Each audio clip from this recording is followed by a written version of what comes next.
একসময় এক শান্ত উপকূলীয় গ্রামে ইলিয়াস নামে এক বিনি জেলে বাস করত।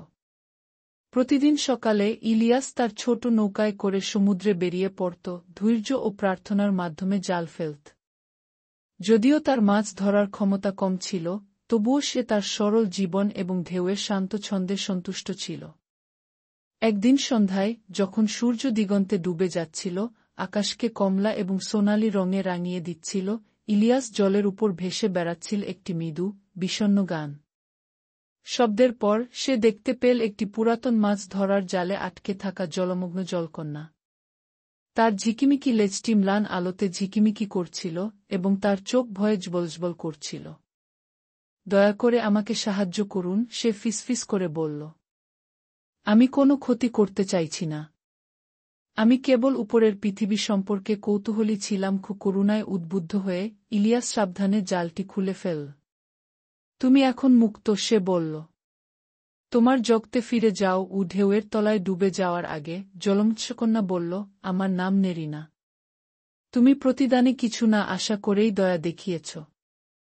যদি কখনো তোমার আমার প্রয়োজন হয়, এই সুরটি গাও। সে একটি সুর গুনগুন করে বলল, এবং এর সাথে সাথে সে গভীর সমুদ্রে অদৃশ্য হয়ে গেল। বছর কেটে গেল।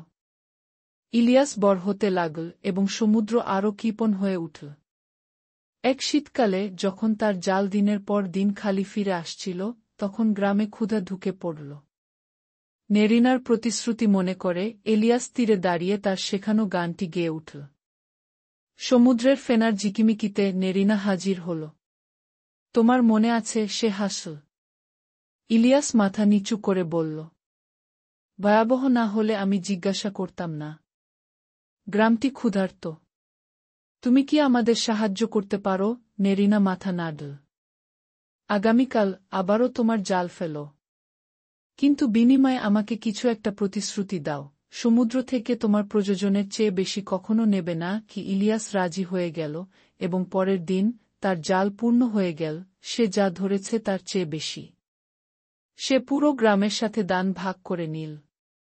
তার কথাই সত্য, ইলিয়াস কখনো প্রয়োজনের চেয়ে বেশি কিছু নিতেন না।